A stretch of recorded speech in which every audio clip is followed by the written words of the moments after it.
Start off with the Pledge of Allegiance, so if everyone would please stand and pledge. This is just for me to get John to take his hat off.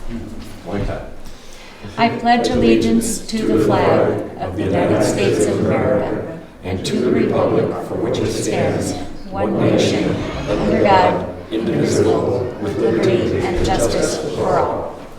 Thank you. And then I appreciate everyone staying masked in the audience unless you are talking, and then you can remove your mask while you're speaking so that way it can be recorded properly. Thank you. All right, we will start off with approving the minutes from the last Selectmen's meeting. Did you have a chance to review and have questions at all? No questions. I will make a motion to approve those. Okay. I second it. I'll make a motion to approve them. Thank you. All in favor? Aye. Aye. Aye. Aye. Aye. Aye. What? Elbow. There you go.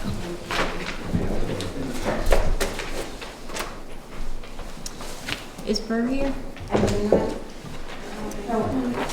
you go. All right, we put Burr up early, but we'll skip on that in case he does show up because he was going to give us the update on that. So we'll step on to agenda item 5, and with the Gray's Inn Garage Friends of the Library update. I know Jay was in there doing a little house cleaning. Do you have an update on the rest of the inventory or anything else? We haven't been in. No one's been in touch with us, so we've. Okay, so where were we going to go on that? Was each person that had an inventory item supposed to kind of take ownership of it and clean things up or decide how much space they needed, or what was the thought? I think perhaps either Patrick or Jay, or both of them, with two heads together, know who belongs to what. We certainly don't. Right. So that was, I think, how we left it 2 weeks ago. Okay. That. So you hadn't had a chance to meet and talk to them? Yeah. No, we haven't. No, I thought one of you guys were going to speak with them. Well, we did talk to them, and they were going to go in and clean things out as much as they could. So I apologize that there's not more of an update. Okay, if that's true, I mean, we could even dart out, go look, and come back. Yeah. But As far as you know, has Pat done anything in there? Didn't say anything to you about that. Okay. But I didn't ask if he might have. because I don't know. if there's still stuff in there, what does that mean? And Our interest is that we could really use that old office space For the for books. sorting out our books. Right. And then we have another space where we store the books that and we. if the stuff is gone, then we can clean it out, which is to the benefit, I think, of anybody. Yeah. And we can then also put boxes of books in that space. All right, so let me follow up with Jay and Pat, make sure that they clean everything out that they can, make as much room as possible for your books so you can look forward to having a book sale and organization area. That's great. Does that make sense? Okay. And then contact Jay and Pat to clean, and then contact you guys after that so we don't have to keep it dragging on. Okay, but as I said, we could just walk down there. Yeah, if you'd like to pop out, pop in, feel free. Things out front there that somebody had taken out. Okay. So it looked like there was some progress there, but we haven't That's been in to check because Yeah. we didn't know. Okay. then Yeah, we can get sounds on. good. Feel free. No problem. Okay, save our seats. I will, absolutely. Okay, thank you, I appreciate that. Okay, the next item 5B is the Valley Cross Road Bridge letter. We had talked about this at the previous meeting, but we hadn't reviewed the letter. Since then, we reviewed the letter and signed it, so I'm just going to take a motion to approve the delivery of the letter to the Connors for the construction easement for the Valley Cross Road Bridge. Sounds good. Motion? Well, I'll make that motion. I will second. We send it. All in favor? Aye. Aye. All right, airmail, there we have. Okay, the next issue is the snowmobile use on Class 6 roads and STRs on Iron Mountain Road. Dick, did you want to start out with this, or? Well, I was gonna just say that the town maintenance on Iron Mountain Road, I think should be solidified, because I go back quite a ways with it, but as the select board turns over, there's no continuity as to how we're going to approach it. So I think it should be, get something down in writing, perhaps a date, say by Memorial Day, that the road will be inspected and, a report to the selectmen, or by Memorial Day, it will be in passable condition for emergency vehicles. The whole impact is during the, that spring, summer, fall season. It starts with hikers. I guess the Forest Service is going to put a new trail in, or a more extensive trail. The more people they invite up there by, providing facility, the more we're going to, we're going to have accidents. It's going to happen. We're going to have to probably get an ambulance up there. So I think we should get ahead of that and plan for it now, and just get something down. I did bring the RSAs.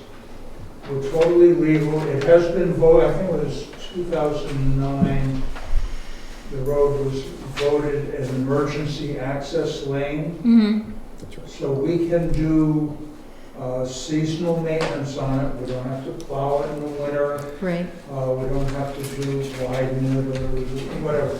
But we can do that work that will keep it passable. And then the other thought is probably think about parking up at the top, because more people are going to come in, just like Jackson Falls or any place else we have in town, and I think we should get ahead and deal with it. And I think we don't have any land up there, so we'll have to be with the abutters who are already up there, but I'm sure it's something that can be worked out. Also, I think the Forest Service is interested in being helpful on the maintenance of that road. Okay, and Well, I do you have- an update from Pat? Yeah, from Pat. This is July 12th. And he wrote a few things to be considered about the road. I'd like to just go through some of these because I know a lot of folks are interested. There is no legal parking anywhere along the road. There are two spots, one at the start of the dirt at the bottom, a second one near the end of the top. Neither is town-owned. The town has a 50-foot right-of-way from Route 16 all the way to the top of Iron Mountain Road. That is all there is.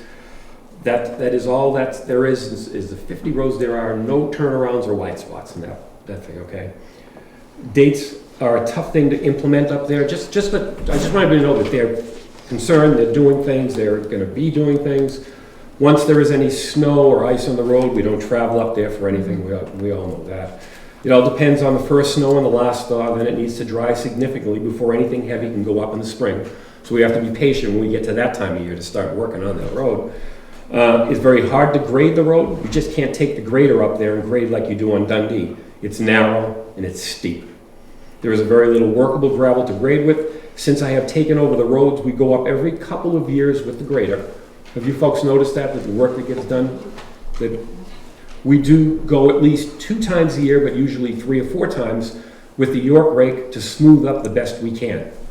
We also usually spread a few loads of gravel a year. It is all relevant to traffic volume. Okay. And a few years ago, a large section of the Hayes property went into a land trust. That area saw a huge increase in recreation traffic. I think you probably all saw that. And if the U.S. Forest Service adds another trail up there, they should be very aware that that will add to the traffic. But I guess the sum and substance is that we are keeping up with it. Spring, summer, and fall. Okay. But I don't know if I should bring this up, but there's been some discussion about the gate that's up there. And the kind of gate we have. And whether it should be a swing gate, or should we just lift it, or should there be a gate at all, because there never was a gate there. And I see people nodding, but what do we think, you know, where should we go with this? Does anybody have a comment The Forest that lives up Service there? makes a really good gate, a good swing gate. And that'd be one place I think we should, Pat said he was going to talk to them. He's going to. because they do a good job with it, and we could bed it in. And that way, I understand that the crossbar now is pretty heavy and hard for, you know, many people to, you know, lift up and move out of the way. So I had talked to Pat Kelly about Yeah. make it a 2x4. It doesn't have to be pressure treated. Right. It's up off the ground. All right, it's gonna last for 5 or 6 years anyway, without any treatment. So, Right. you know, lighten it up a little, but it can still have the signage that we need for the November till Right. when the road bans come Right. off, or whenever we deem it passable and not getting all rutted up So in the spring. I'm sorry to interrupt, but I need a little clarification here. Our agenda item says snowmobile use on Class 6 roads and short-term rentals. But we're talking about not snowmobiles, we're talking about the other months of the year now, not the winter months. Right. Because I think we resolved the winter months, right? With the gate, with the waivers. We have our paths for our snow machines that you Right. gave us, you guys granted us. Right, so that's not the but I issue don't know on why this that's- here? yeah, I don't Okay, know so why I it's just a want to make sure, this is snowmobile. just, we're making Right. sure we're clear. So now we're talking about maintaining it from summer, spring, summer, fall Fall, traffic. Parking, is parking an issue huge at all, or? Yeah, well, it's still a Class 6 road, so Yeah. it is a right-of-way. Right. It's emergency road. But as far as parking, and the parking, you mentioned the number of spaces that are available to, There's not many. then are we having a problem with more than 2 people parking up there? And, yes? I'm Roy Willits. Hi, I Roy. own what's called Hayes Farm at 263, Mhm. 315 Iron Mountain Road. And my father was the one who built the current parking for the trail. Mm-hmm, And it's, you know, our lane goes right to the center of the road. He owns land on both sides, and so that parking lot doesn't have much turnaround once there's a few cars in it. And the issue is that there's a lot of hikers, they fill up. So with the help of the Upper Saco Valley Land Trust, we've added to a sign that says additional parking available, mm-hmm. which is about a quarter mile down the road. It's again on my family's land, and it says additional parking, and there's room for 3 or 4 more cars. So that's an attempt by us to help out the situation. Yeah, The if Forestry people Service read the is sort of signs. involved because they like the idea that, you know, hikers can go there. They have a sort of an interest in keeping that trail open. Right, I don't think they're talking about a new trail. But the trail starts from the parking lot and kind of goes up a steep bank, mm-hmm, and they're talking about rerouting the trail. Okay. And then as you get into the woods, a lot of erosion has occurred over the last, 50 years. mm-hmm. And they're talking about kind of rerouting Rerouting it, maybe over more towards where there used to be a Jeep road to the top. And that's supposed to, I heard a rumor that it's supposed to happen in Yeah. the August, September timeframe. And I'm not sure who's managing it, but I think there's some volunteer trail groups who are going to do that trail work. And I don't know, I'm not sure. Okay. Anything else I need to say? I can comment on that. I'm Jeff Sires, I'm the land steward for the Upper Hi, Saco Jeff. Valley Land Trust. And yes, the trail project is scheduled for later in the fall, September into October, and it's being managed by the Upper Saco Valley Land Trust, the U.S. Forest Service, the Appalachian Mountain Club, and the White Mountain Trail Collective as a funding partner. And so Roy's correct that it is not a new trail per se, but a reroute of the existing trail to make a more sustainable path up to the top of Iron Mountain. And then the plan is to decommission the old trail, which is extremely eroded and really needs quite a bit of work if that were to be maintained. So Okay. that is the plan. And we're here, or I'm here basically just to help facilitate any conversations between all the different parties that are involved. Mhm. and to, I guess, just to advocate for continued public access to the property, which is, I think, an asset to the town. Okay, so going back to road maintenance then, Right. do you And feel? He's yeah, got a schedule. I mean, he's working at it, So- and looking at it, and making sure, and he's totally accessible to anybody. Pat, If this, and Pat is our road crew, and, you know, So- if something you need, or something you're concerned about, or maybe there's a washout that we weren't aware of, anything like that, we will respond, because we Well, want to keep it currently- open. There are currently sections that are not in good shape. There's Okay, Drainage channels that are filled with leaves, okay. there's erosion channels right down the track, and they just keep going right down the steep part, and they're gonna get worse if there's more heavy rain. okay, so Maybe I'll- say- you'll reach I'll out talk to, him. all I'll right, so talk we'll to reach Pat. out to Pat. I don't think You're we'll actually have the ones that for the much. stream, I'm sorry? move some gravel around, but it Mhm. doesn't really address the erosion. It needs to there. be repaired, not just band-aided. Yeah. Okay. Maybe you could be available. But it is a class 6 road, You there's know, only so yeah. much you can do to it. Right. That's It's right. not- Yeah, We wanted it's to not like like a you're guitar. gonna emergency, pave it, Yeah. so maybe you could, but, you know, because Pat's not up there all the time, you're obviously seeing all this, and maybe some So I'm link. only here a short time, the person that Marty's streaming is north. Yeah, and, Marty, And- go ahead. Marty's you wanna go, right Marty? Okay. You can take his mask off. Here we go. And there he is. Let it hang there. Marty Schoolman. Yes, okay. 316 Iron Mountain Road. Yeah, yeah. Our families, Roy's and mine, have been up there. We're over 90 years, we're coming up on 100 years, and Roy's family has already been there 100 years. I saw maintenance being done years ago Mhm. by Doobie. You remember Ed Doobie? Of course. The ditches that he dug were really good for getting the water off of the road. Yeah. The problem is they've filled up with gravel, Okay. and it needs to be dug more so that it can get rid of the water. We called them doobie ditches. Doobie ditches, yeah. All over town. You could always tell the doobie ditch was very deep and effective. so I think the next step then is for you to talk to Pat Yeah. with some of the residents Okay. and see what the What more there required, is, yeah. what required maintenance Sure. the So- town can be responsible for on a class 6 road Right. to improve that, the travelability. Right. Sounds like the parking is not an issue today. Well, it's an No. issue on a regular basis, Yeah. and there's no turnaround, and they end up being forced to come up to our private land and do a U-turn I see. in front of So our is house. there a sign that says no outlet or anything like that, no turnaround available? Is that Oh, something yeah. that, I It mean, just says private way, I believe, right? It says private land just for our last, On our driveway. Yes, on our driveway. but We're the that's, very last, excuse me, I'm Pat Schoolman, thanks. other half of this one. Ma'am? And we are the very last place on Iron Mountain Road. We have a private driveway.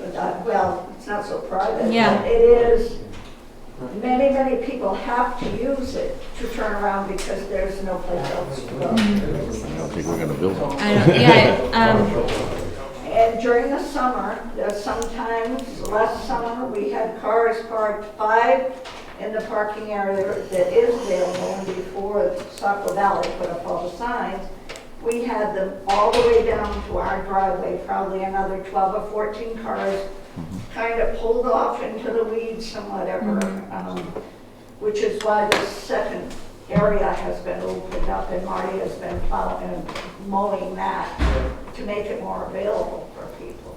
and, But parking is a big issue. okay. and David Mason, 276 Iron Mountain Road. I have been informed by Marty and Pat that people have actually parked on our property to go hiking. That's our land, and they're parking there. I don't think the issue is parking that is on this here, it's more about the maintenance of the road. The maintenance of the road. We've noticed, I've grown up in Jackson my whole life, but in the past 6 years, I would say, in the last 3 of owning Iron Mountain Cabin, the traffic is unbelievable. Yeah. Well, I think not so much whether it's on the agenda, the issues are related. You have a lot of hikers, you have a lot of traffic, you have some people maybe who drive fast, and that volume of traffic affects the need for maintenance. So Right. the issues are related. Yeah. How do you suggest we control how much traffic goes up Yeah. there? We can't monitor it anyway, I don't think. Can't really control the traffic. We No, only try to figure out additional parking, additional Yeah. I said we don't have any, Right. right, and we don't really have any ability to create additional parking, so, We're gonna maintain not our it. property, yeah, We'll but, maintain it. yeah, we'll maintain That's it, gonna happen. and then the signage, you know, if there are any recommendations for signage that the town can be responsible for, yes. There's a sign, I believe now, that's at the start of the dirt road. Mm-hmm. By the time you get up to the fence, it doesn't really have the signage that says the dates, when it's legal to use it, when dates. It seems to me the signage should be repeated closer to the gate. So could you work It together? all depends on the and first snow and the see- last thaw, as Pat put it in his little. Yeah, I mean, we do No, have it's- closed in, you know, I forget the verbiage, but I know we do have signage for when the roads are closed for the, you know, load limits in the winter, but, yes, I have a comment on the gate itself. I mean, like somebody proposed that we make the bar a 2x4, therefore easier to handle. But yeah, if you make it- we'll work if with you the make it- forestry on, we'll work with the Forest Service on getting a better gate that With a works. swinging gate? Yeah, if you cut that in half Mhm. and you make it a hinge, it'll hinge. Yeah. And you don't have the issue of people slipping while they're trying to move a big heavy piece of wood. Mhm. And it's sort of more permanently there up off the ground. Mhm. And hopefully gravity would keep it open if it was the summertime. And there'd be some cotter pin or bar that would keep it closed in the winter, but easily open, not locked. Well, Dick mentioned that, you know, that Pat should look into it with the Forest Service, and I talked to Pat today, and he was gonna ask them about the kind of gates that they use, so I'm not sure exactly what we're gonna end up with, but we're gonna change that system that we have there now, because there's been a problem for some people to have to lift up that bar or something. Does that sound reasonable to you folks, though? That's, Sure. or, Yes. We have no problem. Hold on one second. Oh, Go I'm ahead. sorry. You recognize, We have no problem with the gate. I think we should have had one there years ago. Ed Fennell used to put a rock there. Yeah. It's a gigantic rock. Arthur put that, right, was that it? Arthur. Yep, just the whole thing. That's right. So we don't have, not had trouble lifting the 2x6 off Mhm. of there. Okay. And it was very heavy for her. It was Yeah. a bad back. Okay. So I think that we need to look at that issue. We are. With, Hello. Hi. My name is Susan Mason, and I am a property owner of Iron Mountain Road, 276 Iron Mountain Road. And I am here because of the waiver that we received in April from the town of Jackson, asking that that the town is not liable for maintenance of the road. And I am here because I strongly, strongly would like the road maintained. Not only for this. The waiver says, the waiver is for maintenance year-round. It wasn't just specifically for the winter.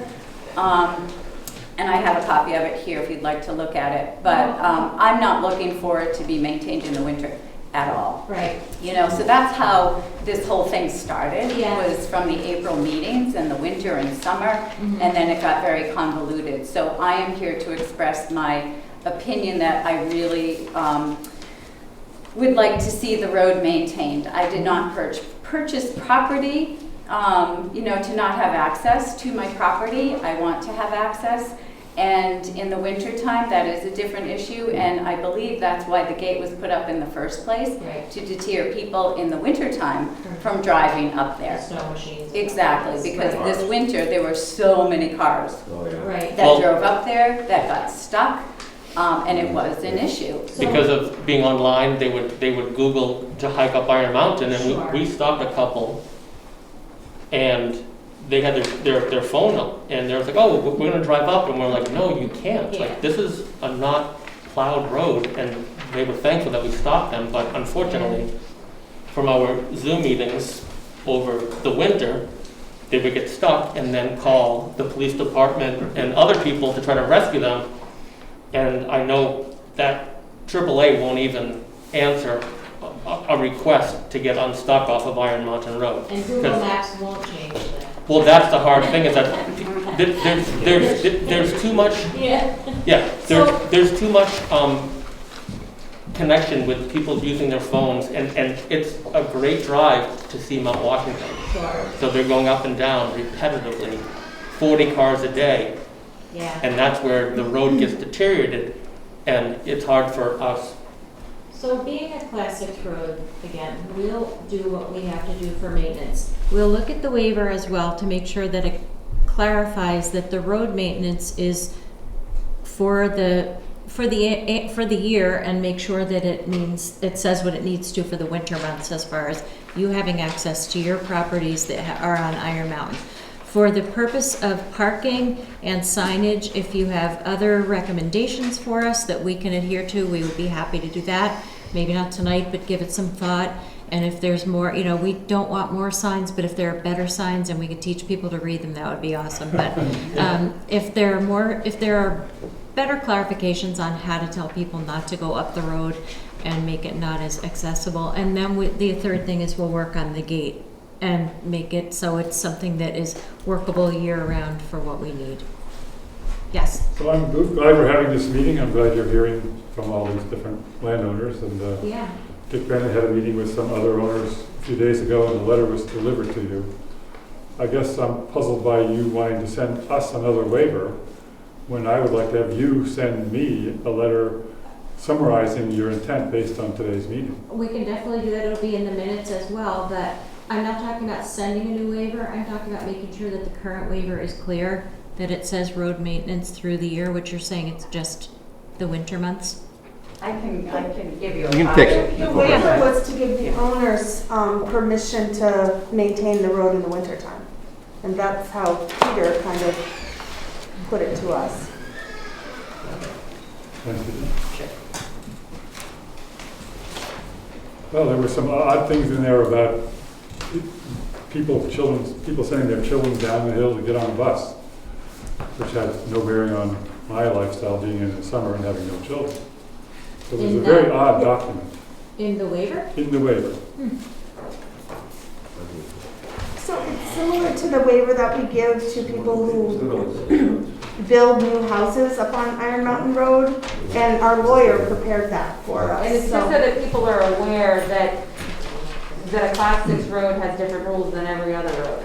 Right, and our And road is the gray area is the word maintenance as far as what does that exactly mean for a Class 6 road?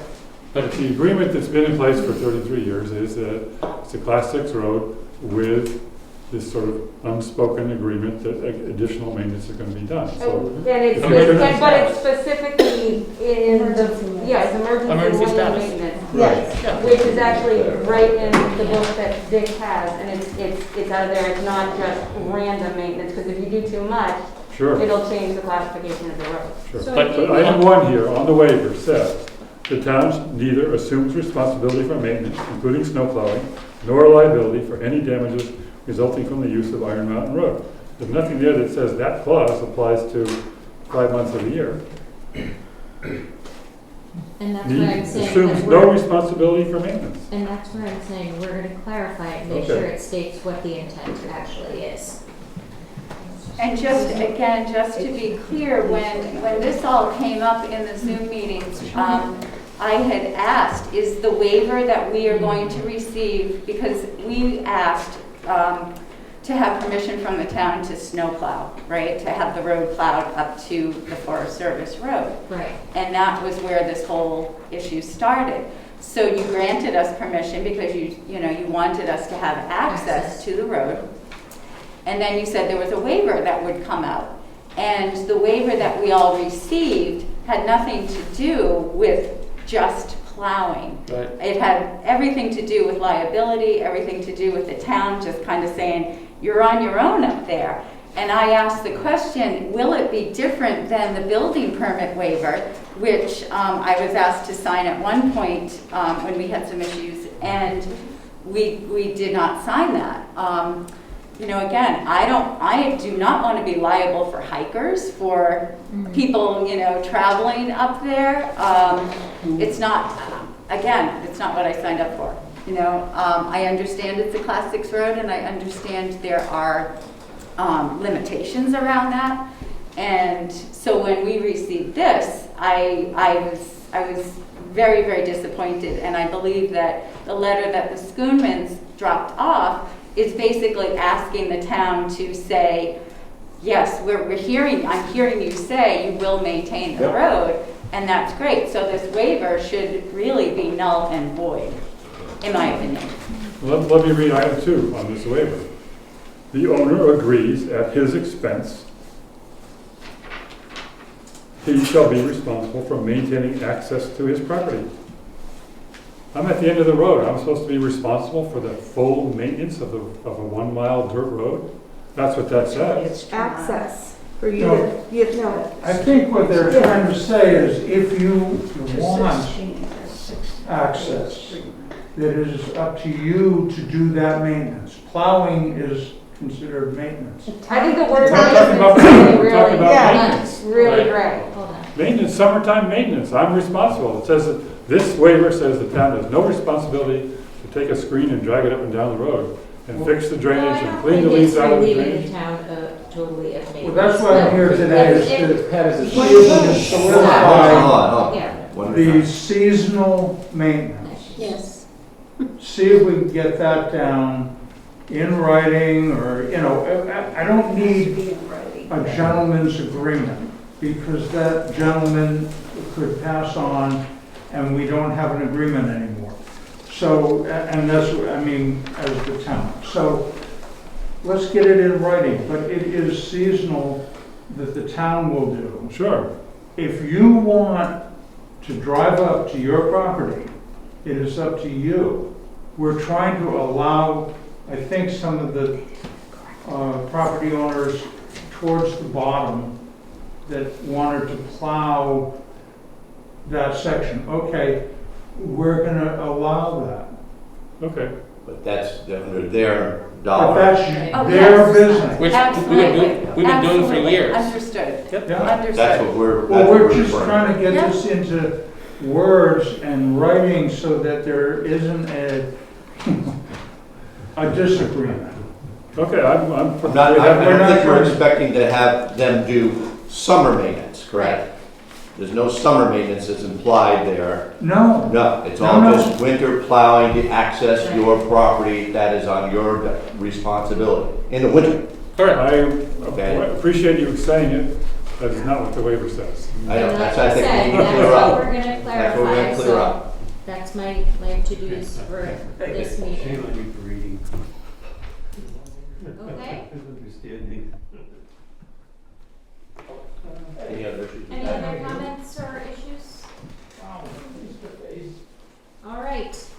Thank you very much for coming. I'm glad also that we can hear from the property owners and residents up there as well. And we'll continue to have conversations until we get the comfort level we need here. Call the office, call. What was the reference to STRs So on that there's this some line issue that item? you see No. right in front of him because he might If be we somewhere clarify else. that, it doesn't. We'll take care of Well, It sort of does. it sort of does because of Hold last, on a second. because of the last meeting. We have a new short-term rental that's gonna be on the Iron Mountain Road.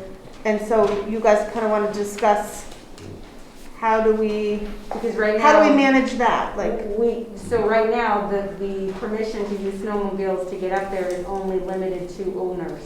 Right. So somebody. that's what we wanted. That's right, yeah. And so if an owner has a short-term rental, then that waiver for short-term, or for snow machines does not automatically go to the renter. Correct. Because I understood that the snow machine was for the person, Yeah. For the owner of the not, property. you know, the not my short-term cousin and not Yeah. my friend, but for one person. And if there's two, they both need the permission, the permit. Okay. So did we, well, this hasn't come up yet because this is We the just first received- short-term rental on a Class 6 road. okay. And that's potential for issues because, you know, they'll have weekend people, they're not used We'll to have class to- 6 we'll have roads. to have a clarification. Hopefully before they we- know it's not, you know, maintained in the winter, and So the rental is the Martin House, is that correct? I don't know. So, and they've been plowing, and that's, There's Two of them? yeah. So we're full-time, we don't rent, Right. we access our property 365. But the fact that you can plow up 2 houses and that's okay, and then we had to get permission to plow to the Farsley Road, I think is what we were talking about this late spring with Zoom meetings. It's kind of like, well, how can you let these guys plow but not us up to our access of snow machines? And then you have the UNH cabin that has a house, and they plow, but they've never been questioned about it. So I think that's where They actually have an old waiver in their property file that allowed them to do that. from what It year? goes way back, I don't know. I would love a copy. Yeah, That'd be great. Yeah, Thank you. Because, Yeah, I agree. you know, it's like, so What- you can plow to here, but you can't plow another 100 yards Right. where we need to park. But And then going to the cross-country, short-term rentals, we will discuss that when we receive applications, and address that with the owners somehow, that they will not have access to the property using snow machines. That is not part of this waiver that they have signed as owners of the property. okay. So, Julie, you and I will talk about that when the applications come in, and maybe to the planning board at the beginning. It's actually pending tonight. Okay. To be continued. I just have one more comment. May we get a copy of Pat Kelly's statement? That'd be great. Thank you. Thank you. Somebody else. Put it in minutes. Or you can go in the email it minutes. to It'll be in us the as minutes, property okay. owners, or? We'll have it. It's gonna be Okay. in minutes. Okay, thank you. Okay. And then I think Burke is here next. Yeah. Bert, do you want to come up? There's one chair up front here. So we're going to skip back to item 4 on the Valley Cross Road Bridge. How are you today? Good. Good. How are you? Well, you're late, but it's okay. Yeah. So you made a recommendation to us for the proposal for the bridge. You can update? Yes. Sure. Feel free to take your mask down so we can hear you. Sure, that sounds good. Yeah, so just a little bit of history there, bring you a recap is, so Valley Cross Road Bridge, to go to construction, our next step is to hire a construction engineer to do the construction phase. Hold on 1 second till everyone gets out. Sorry. Thank you for your time. You're welcome. Thanks, Susan. Nice to see you face to Yes, face. you too. Yeah. Behind the mask. Thanks for the smiles. And we'll get- Okay, go ahead, Burr, sorry. So for Valley Cross Road Bridge, the next step is to hire a construction engineer, basically an engineer to take it from the bids through construction. And so I'll wait till he gets back. Yeah. Thank you. Thanks.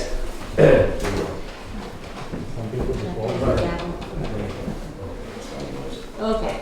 Sure, there we go. I'll try it one more time. Right, so what DOT requires is that the engineer who designed the project, GPI, it has to be a separate engineer that does the construction phase.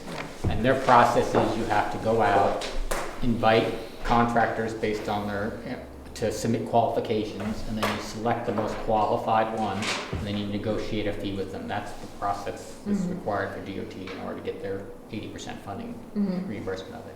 So what we did was we went to DOT's pre-qualified list, and we invited 5 contractors to submit their qualifications-based proposals. And when we came back, we had 1 engineer actually submitted. HEB in town. So the decision needs to be made is, there's one of the consultants, the engineers, is at a testing company, and they do this services, but because they work for one of the other consultants, they submitted to the other consultant and didn't submit to us directly because it's their client. Okay. They didn't want to do it. Turns out that consultant decided not to go for the project, didn't tell them. So if they had the opportunity, they would like to submit their proposal to us. So so our options are either we just shortlist, HEB's the only one submitted and submitted on time, done with it, and then we'll award it to them. And that's the fastest process, I guess you would say. The second option would be to allow this John Turner consultant to submit a proposal now. Have you talked to them at all about turnaround or anything like that, or how fast they could get it? Yeah, they back said they to us? basically just have to change the name on it and send it over to us. I'd like to have at least 2 to look at. I think it would be not really fair. I don't think that's the reason for it, but I do think the fact that they do the materials testing themselves, that might offset their travel costs. I don't know, but I would like to at least have 2 consultants submitting. I don't think we need to go farther than that for 5, because if you are still wants to get more. The third one was to start the process all over again, and I don't think that makes any sense. I'm not in favor of reopening the bidding process. So I don't have a strong preference one way or the other. Again, the fastest way is if we go with HEB. They're certainly qualified. And they're familiar with the project already, aren't they, to some extent, or at least familiar with the town? Yeah, they're familiar with town. They're local, so Yeah. they're familiar with town. So that's a good choice in my mind. But What did the proposal come in at?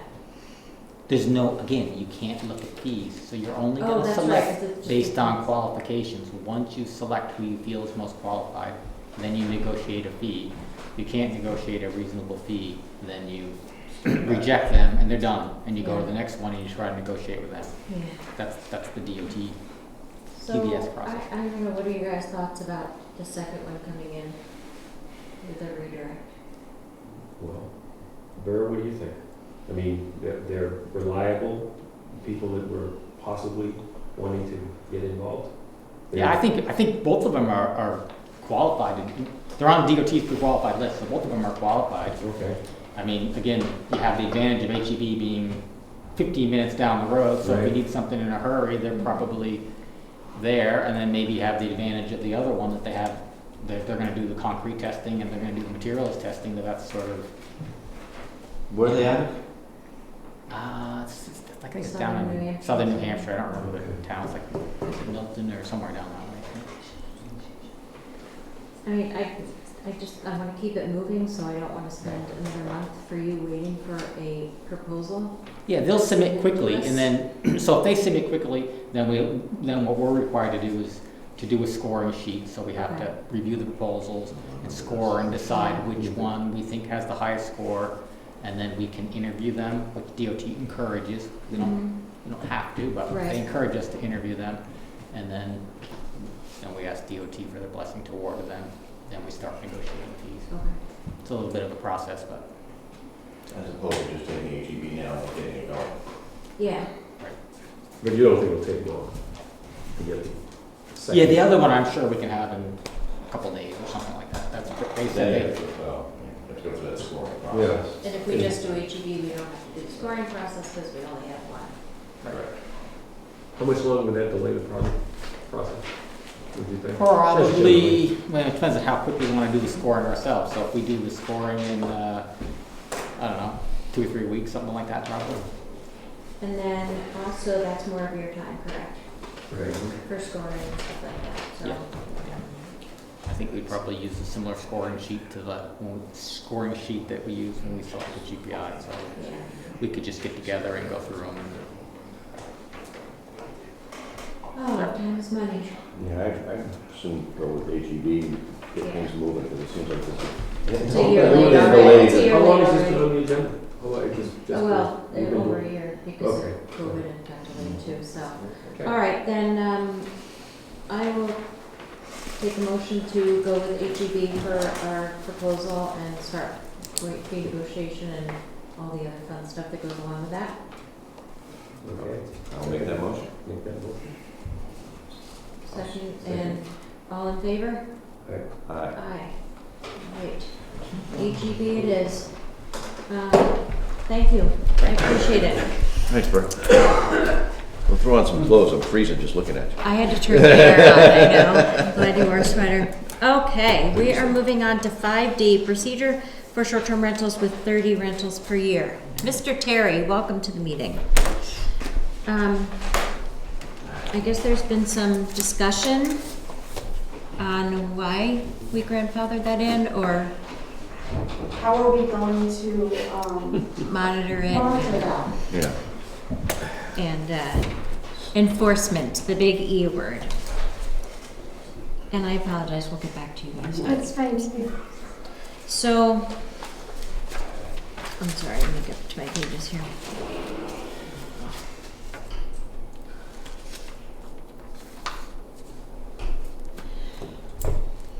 What was the intent on the 30 room, 30?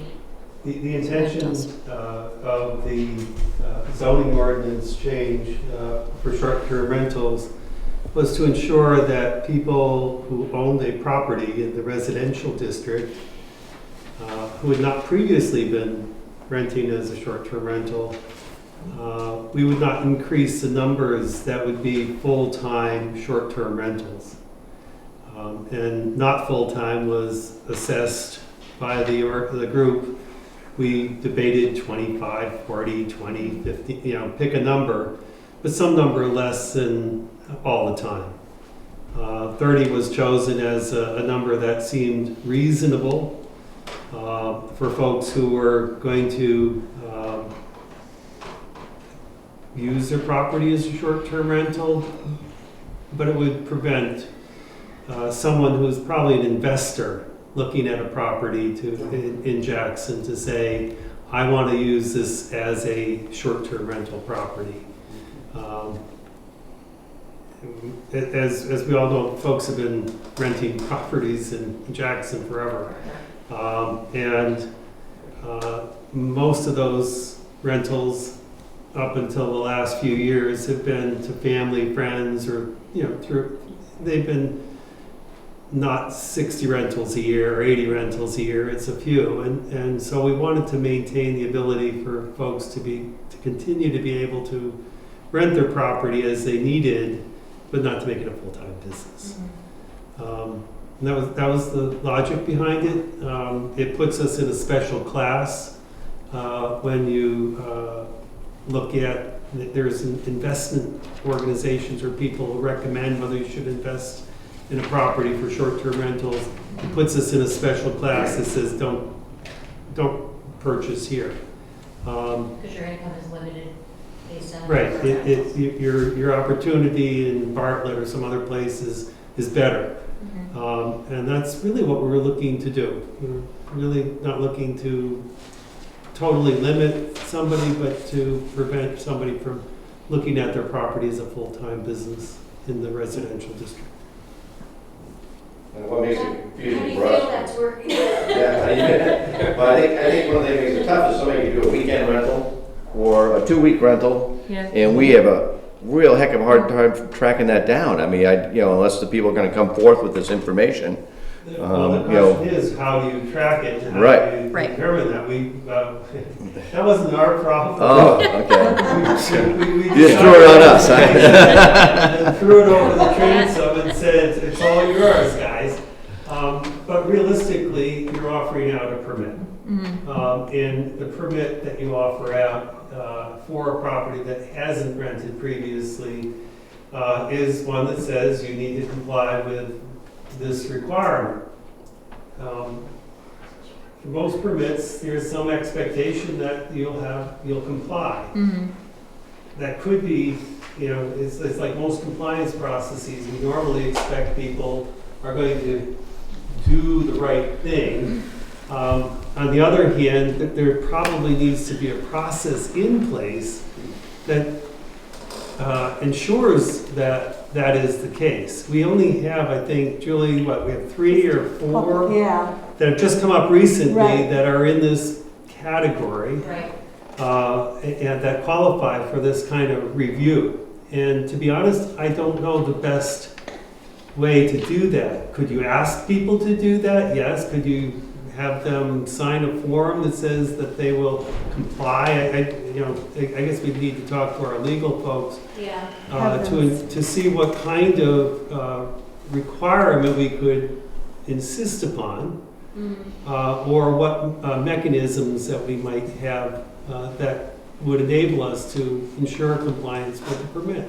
I don't know the answer to the question, to be honest. So my first thought goes to hearing about some of the neighboring towns like Madison hiring a consulting firm that's going to manage their inventory and build their inventory so they know how many short-term rentals are in town and monitor that. The other thing I think is that, short of doing that, because I don't know that that's a step we want to go down, or a road we want to go down, is maybe changing something in the conditional use permit that says you can be subject to a random audit, that we will be required to turn over your rental records for a period of time, and then we verify how many rentals they've had, and then through a process we would come up with 10 properties or 10% of the properties that are registered per year and do a random audit and see if they're complying, and lack of compliance would result in suspension of their license or their permit or whatever. That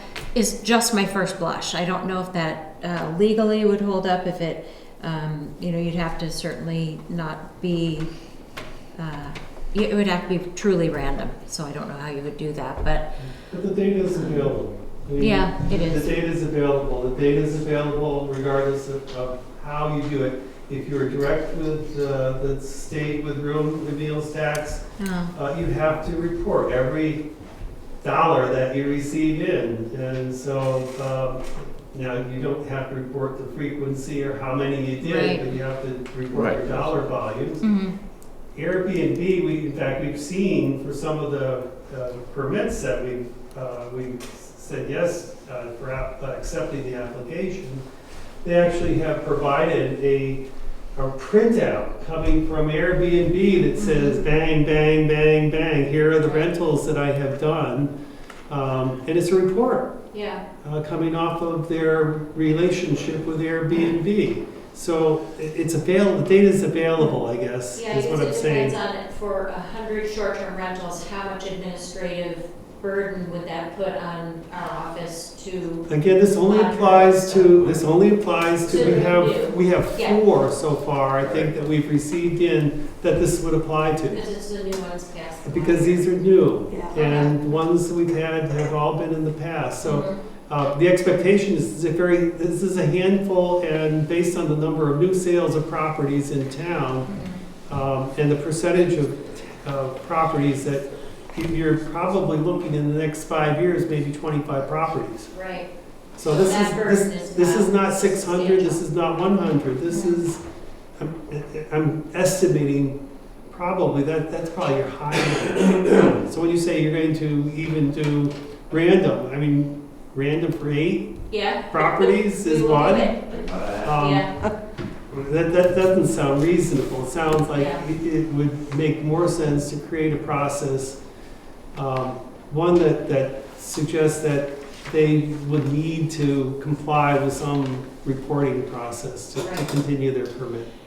And that would, go ahead, Julie. Oh, I was just gonna say, I mean, just another thought is that that's assuming that everyone's doing Airbnb or VRBO or something like that. They could do it privately as well. They could. Oh, but they would have to report their rentals, however they would keep them for their tax purposes, which, they would, they have some kind of bookkeeping process. They still have responsibility for short-term rentals or any rentals less than 6 months to report room and meals tax in the state of New Hampshire. Right. And that's subject to a very stiff fine if they don't do that. Yeah. So it doesn't make any difference whether it's private or not private, or if they're going through Pinkham or Airbnb or wherever, they're still but the room and meals tax would only be contingent on how much money they collected. It wouldn't reflect how many rooms they rented unless you knew the daily amount each room. If they're doing privately, you would never know probably, whether, they actually rented it 30 times or 300 times,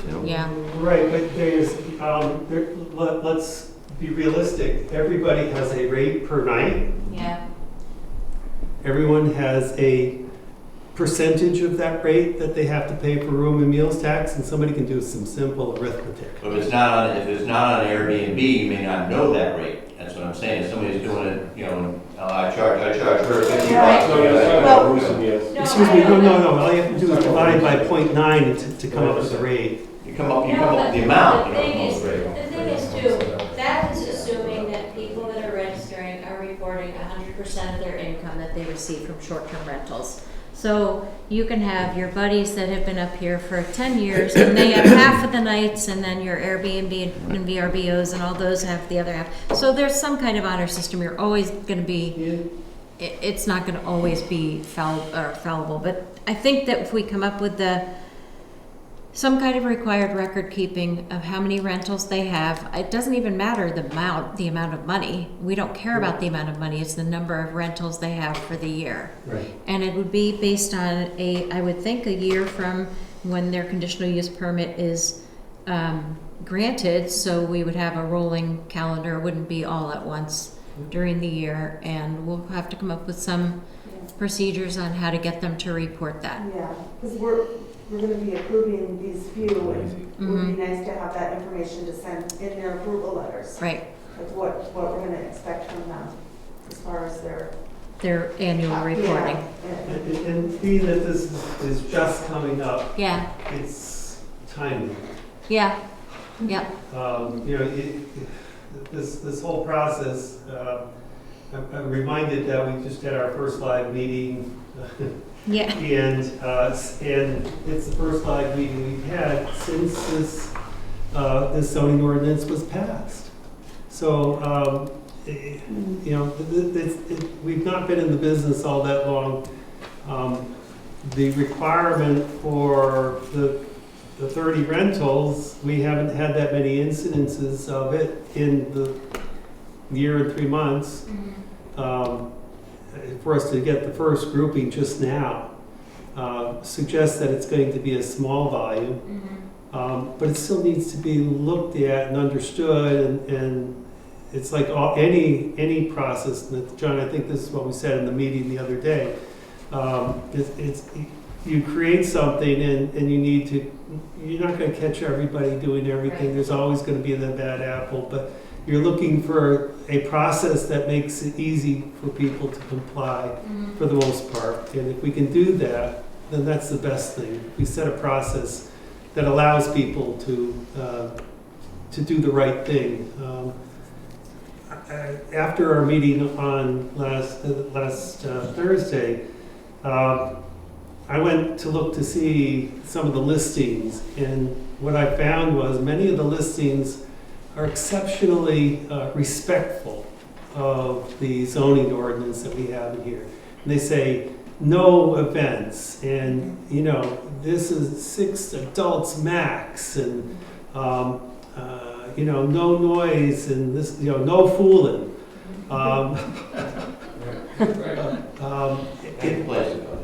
It makes a difference. Yeah. And the fact that we have the zoning ordinance in place, I think, changes the way the ads are done. Go ahead, look it up. Go Jackson short-term rental and see what you see. And it's amazing what you see. It's most respectful. Right, we have done it very conservatively, but respectful, like you said. We've gotten kudos from owners, realtors, etc. So I think what we need to do then, Julie, is you and I will get together and decide what kind of information, the least amount of information that we can have, and some kind of either a template or just this, and this that would be required annually based on the year of their acceptance of their conditional use permit. Does that sound reasonable, guys? It'll be trust without verification, basically. No, we want verification. Well, that'd be the next step if we did that. So. Yeah, I mean, so someone said, I only had 18 last year. Okay, yeah. You know. And it is trust without verification. But like John just said, a number of complaints have gone down significantly. We are only in the beginning of July, but even through last year, I feel like we're doing much better as far as managing the property. I think the planning board did a fantastic job on our STRs. Yes. Compared to what I've seen anywhere else in everybody that was involved. You know, I'm just an outsider and watching it all. And, you know, we should be in envy of the rest of the towns in this valley, the way we handled it. Thank you. We made every effort to thread the needle, and I think we did a really good job of listening. And to everybody, and I've said it publicly, I don't think anybody, including myself, is entirely happy with what we did. No. You know, I can't agree with everything that we got to finish through. But it was the right thing, I think, for the community, and I think that's what's important. All right, do we need to make a motion on that change, or I don't think we do, right? We're just gonna drop some procedures and I then, think once the procedures are done, we'll approve and those. then we can put it into the application, because it should probably be in the application. Okay. to sign. And that's probably housekeeping, but we'll talk to Peter about that to make sure. You put it together. Okay, all right, back to the Gray's Inn garage. What'd you find out? Are there tons of space in there? No, of course. But, and I don't know, but I'm sort of, I guess we're sort of asking you how to proceed. Okay, what we found. What we found is almost exactly what was there before, minus some space more that you can kind of walk around in. So, I mean, I would say that some of the old hoses, for example, but I think somebody said the Historical Society really wanted those, so maybe that's who came in and took those away. But the place is still uncleanable because of all the stuff. And most of it is, wouldn't you say, Ellen, pretty heavy stuff that I certainly couldn't move around. Right. Big old steel file cabinets and what did you call, valves or something? Yeah, they're fire equipment. Fire valves equipment. And things that, you know, large 3-inch. All right, so I think what we'll do is, we'll work with Jay and Patrick to get in there. We'll go in ourselves too and see what they feel like they can move, get rid of, clean up if it's gonna be there forever. or And not. I did then have a we'll- suggestion for them, because that old barn, I mean, that's a garage, it's huge. And there are a lot of bins in there, and it seems to me like they could, you know, if the fire department wants to keep certain things handy up front, there's a lot of space in there. Okay. So that little room doesn't need to be, yeah, I think it was just the closest. Anyway, that would be my suggestion, that they could clean that all out completely without making it inaccessible to them if they Right. really need Just it. relocate it. Yes, yeah. Okay. All right, let us do that, and then we'll get back with you guys to let you know if and when that space becomes available for the books. Okay, thank you. Yeah, thank you. Was the Red Cross emergency vehicle there? There's a big white van? No, That'll be coming back in there as well. Just so you know, how would you say this? The door is locked on that little white cottagey addition on the left there. But you can slide that enormous barn door and get in that way to view the huge garage. There's no electricity apparently of any kind, which, I mean, it's been electrified. There are light bulbs that, you know, which you have switches and stuff, but some Yeah, other. there's electricity, there's lighting, I think, in the large area itself. Office area. But in the former office, that electricity has been turned on. Okay. Yeah. So, but thank you. Yeah, thanks for taking the time to do that work. Okay, We'll Laura. let you know. Yes? Can we do maybe a zigzag and have Carter notch in, scoot up, so that they don't have to sit through all of our stuff? Sure. I'm a former city councilor, this reminds me of... No, you need to wait. Thank you very much.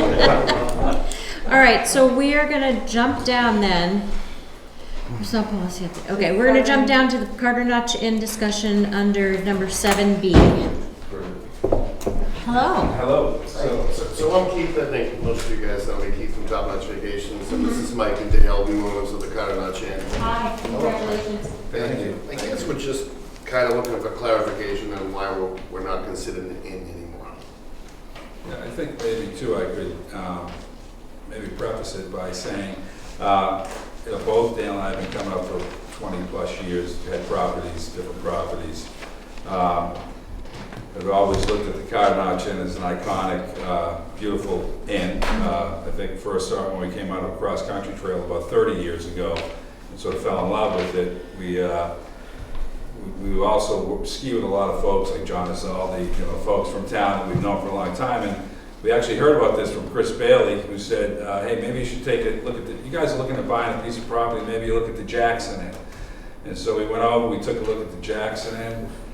We thought about maybe 4 of us getting together and buying it, keeping it running as an inn where they have a woman that was running it who said she'd stay on. She didn't live on site, but someone who could manage it day to day. Decided we would look at the Carter Notch. We thought it was too big of a budget. Someone bought it, ironically, so it's good. You still have that in. And we were told about Carter Notch, and we immediately thought, all right, this is a quintessential New England inn. It's a beautiful spot. In fact, even with the idea of taking the sign down, it breaks your heart that you take that sign down on Carter Notch and you just get that turn. So we bought it with our partners and my wife and Dale's girlfriend, who was sisters, and we bought it from the previous owners who were really just struggling with COVID. And at the time, they really couldn't list it as a commercial property because of the profit and loss. With COVID, we bought it sort of saying, well, we can hold it. We don't know what we're going to do with it. We don't want to lose the status of the inn. We don't want to make it our own residence. Maybe we run it as an inn. Maybe we see how we get through the pandemic. Maybe a hybrid. Might be a hybrid. So we're trying to figure it out, quite frankly, as we go. And I think for our purposes, look, I'm a former legislator, former counselor. I now deal with a lot of companies in Boston and with a lobbying group, but I've been very privy to the Airbnb issues in Boston, and I understand how you crafted this STR. And look, if we fall under it, I have no problem paying a fee and tracking. I don't think if we ever did STRs, we never would intend to do 30 of them, or over 30. So I even have no problem if you have a self-assessment. I guess for us, if we did fall under it by way of but I might just say, I don't know if we'd be grandfathered in, not grandfathered in, because we're still a commercial property, we're commercially assessed. We have Jay comes up and did the inspection, we had that happen right away. We got the fire doors, we've got the alarms, we got the off-site parking. Our neighbors to the left have always been attached to that house because it's the original owner's house, the Eagle Mountain House, and housed guests there forever. I think most of its life that house has been not a residential house, but really a working house or an inn. To our neighbors to our right, Jeff and Sue Smith wrote a great letter that I got today. I'll share it with you at this point, but basically said, look, we fully support what they're doing, and we hope it remains as a place where people can come and use it. So I understand. I feel like, and I've heard some of the arguments that Keith has told me informally that were coming to him, and I think it could almost be a tennis ball back and forth, whether we fit under the STR, whether we fit under an inn. I think that one question was, hey, you don't have an innkeeper on site. I don't know. That's really the kind of the question we have for the town. What are the ordinances? And maybe I need to hire counsel and find out, hey, what are the ordinances that actually make you an inn or not an inn? Because I think we came right down originally to the town and said, okay, what do we need to do? We had a few discussions. We went and saw Jay. Jay came up, did the inspection. So at a minimum, I'd ask that I'd ask you to consider kind of holding this one in abeyance and thinking about how we differentiate ourselves from a residence that just has been bought for the purposes of being rented. And we also, whether Keith's other properties are short-term rentals that aren't commercial, aren't dealt with Jay, and he has to work with them. We do feel like when we're looking at the Jackson Inn, that wasn't an innkeeper on site. That was an innkeeper who lived somewhere else, came and the purpose of bringing Keith in when we met with Chris Bailey wasn't really to talk about short-term rentals, but was to, hey, whatever we did there, we needed to have a professional management group where someone could check in, go in, do the sheets, make sure that it's run correctly. So we have that other layer where we've got a management group in there.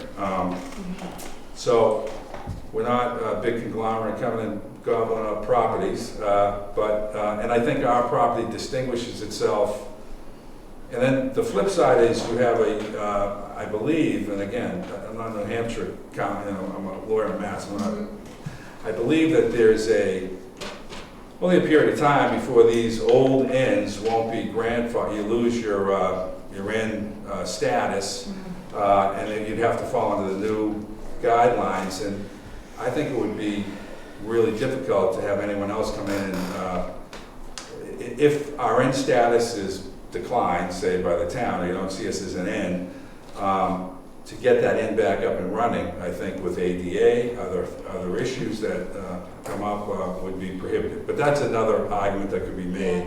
So in my opinion here, just reading through some of the details and listening to you, if you are an inn, it would be your commercial building, considered a commercial building now. Yep. And you would be in the commercial, or under the commercial rules and ordinances of inspections and things like that, codes and licensing requirements.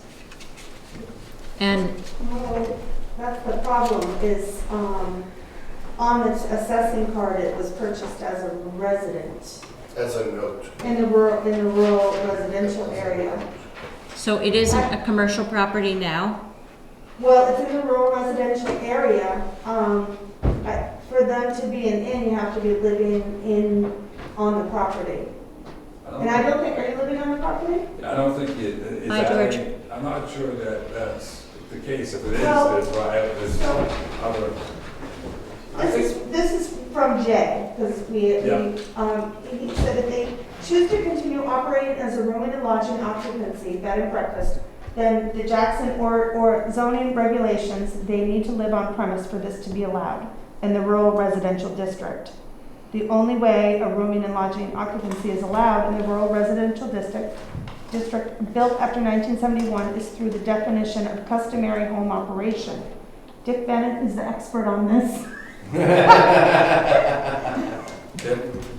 Well, I talked to Jay about it, and yeah, it's that balance between life safety is most of it.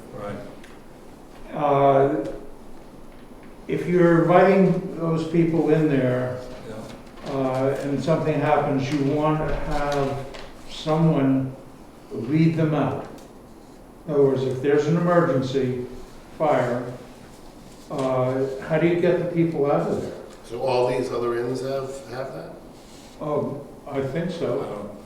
I know that when we looked at Jackson Inn to purchase, there was no innkeeper living on premises. So I don't know what happened at night, if they maybe had a caretaker or, but. Okay, now this is, okay, bed and breakfast. Yeah. Have to be, it has to be somebody in residence. Okay. 24 hours a day? Yeah, I don't want to Okay. sit here and debate. No, that's- I'm telling you what I know. Yeah, I was asking, is there like? Somebody has responsibilities But 24 hours a day. May not it's physically be different there around- 24 hours a day. So go to somebody the could store. live there and work another job. Right. And be gone all night long. but Right. That's still their residence? Yeah, I mean, Still it's a have the reasonable. innkeeper suite. We're thinking about, hey, what can we put in it? Someone in the innkeeper So suite. is the main concern here, though, if you file as a conditional use permit for a short-term rental, Right. losing the designation of an inn? Yes. There's actually two there. Okay, So one would be that, but then also if we did open it up as an inn, say for 3 months a year over the winter or whatever, we would definitely exceed that 30. Because then you'd have all separate rooms. No, the 30 is represent to only the brand new properties, never been rented before overnight. So that's the So question. that- I actually thought, as an Have you ancillary never, question. there have never been rentals in the Right, property right. before? Well, that's why I thought if we are under that, if we fall under that, we probably would, I would hope we would be grandfathered in as the other properties that have been rented. because Yeah. we clearly were rented. But, Yeah.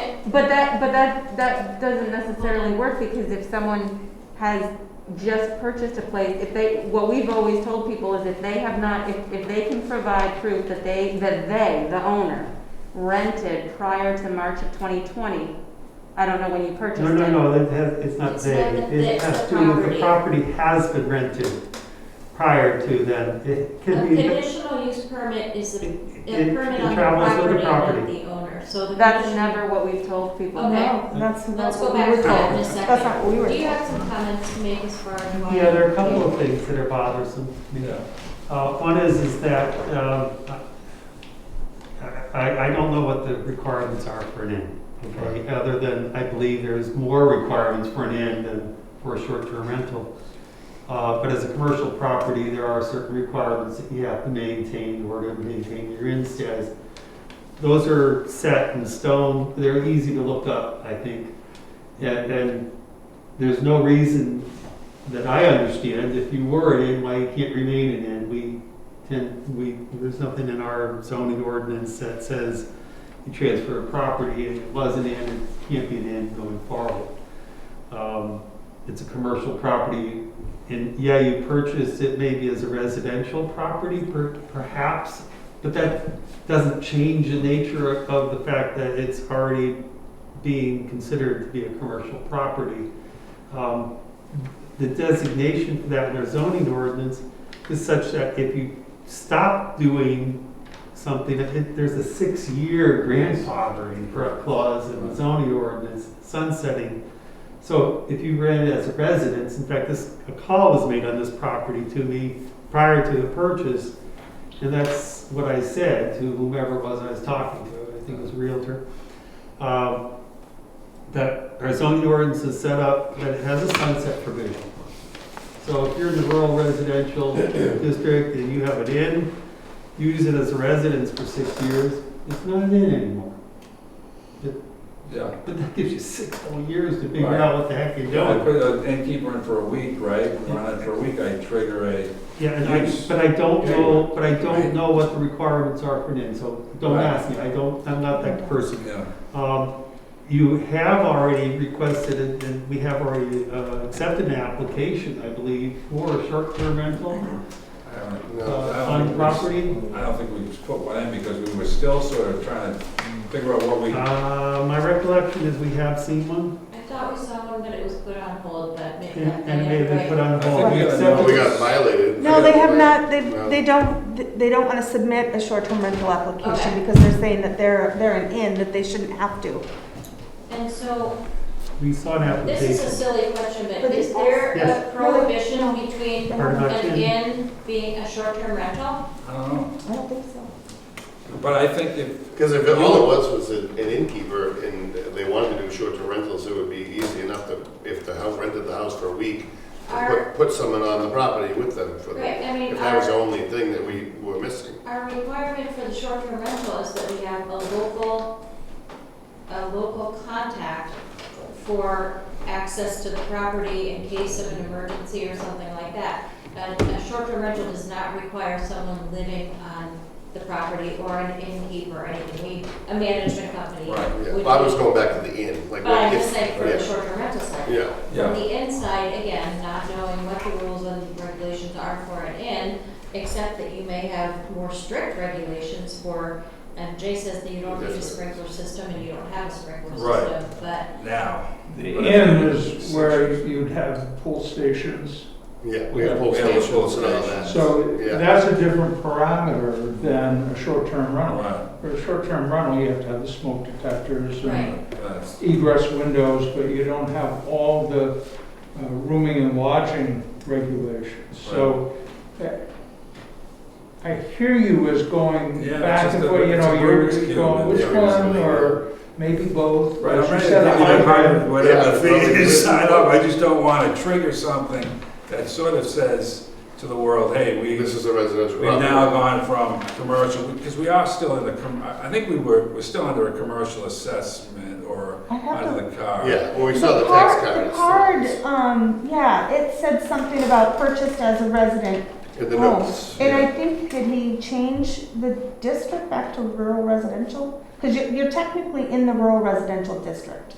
Right, with a non-conforming use of a commercial Yeah. building, But which, it still means you need to file a conditional use It permit does. because you're in the rural residential. Kevin?